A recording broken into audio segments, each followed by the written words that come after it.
Məlum olduğu kimi bir müddətdir, Quranda olan və əsrlər sonra ortaya çıxan elmi hadisələrlə bağlı videolar hazırlayırıq. Məqsədimiz ibadət edən olsun və ya olmasın, hər kəsə maraqlı və qeyri-adi məqamları təqdim etməkdir. İzləyicilərimizə yeni məlumatları bildirmək, onların bu istiqamətdə düşünməsinə və fikir yeritməsinə səbəb olmaq bizim üçün dəyərlidir. Ancaq təəssüflər olsun ki, bəzən yanlış və qərəzli şərhlərlə də rastlaşırıq. Bildiyimiz kimi süni intellektin geniş yayıldığı bir dövrdə yaşayırıq. Biz də videolarımızda süni intellektlə görüntülər hazırlayırıq. Ancaq bizim sağlam mənbələrdən, böyük alimlərin fikirlərindən istifadə edərək uzun müddətə hazırladığımız araşdırmalarla bağlı ChatGPT-yə sual verib qarşı fikirlər yürütməyə çalışanlara da bəzən rast gəlirik. Burada onların diqqətindən yayılan bir neçə maraqlı nüans var. Birincisi, ChatGPT və bənzər platformaların dərin araşdırma apara bilməməsidir. O, internetdə yayılan və etibarlı sayılan və ya sayılmayan bütün məlumatları toplayıb insanlara təqdim edə bilir. Digər tərəfdən, həmin proqram onu istifadə edən şəxsin istək və düşüncələrinə uyğun davranmağa cəhd edir. Misal üçün, bir müsəlmanla müsəlman kimi, xristianla xristian kimi və sair formada davranır.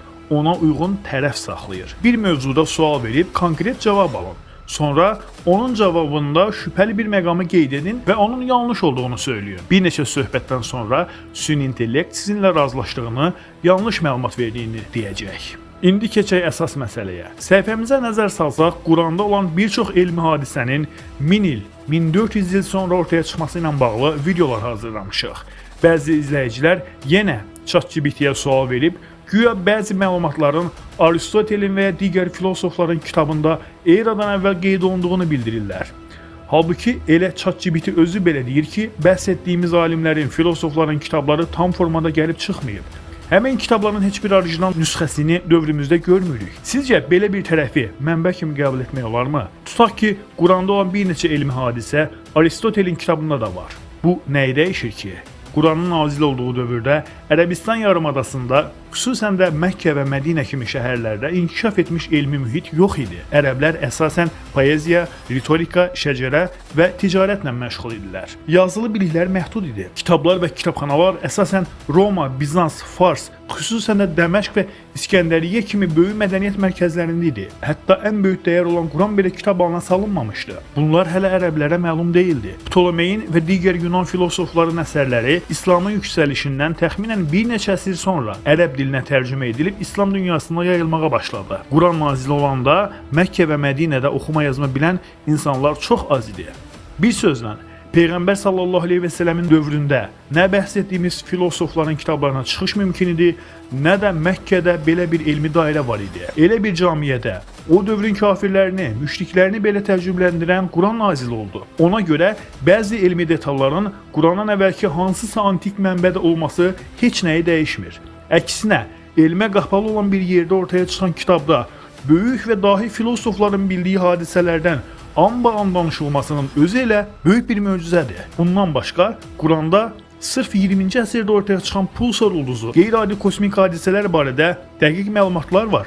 Albert Einstein'in ortaya çıxardığı nisbilik nəzəriyyəsindən kvant fizikasına, kvant teleportasiyasına qədər çox maraqlı detallar var. O cümlədən insanın yaradılışı, ana bətnində haldan hala düşməsi, dağların formalaşması və dünya üzərində rolu barədə eksklüziv məlumatlar qeyd edilib.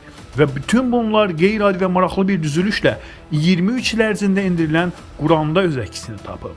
Həmçinin Quranın izahı olan Peyğəmbər sallallahu əleyhi və səlləmin hədislərində də ilk dəfə eşidəcəyiniz və sadəcə 21-ci əsrdə gün üzünə çıxan məlumatların şahidi ola bilərsiniz. Bu barədə bizim yayımladığımız videolar var.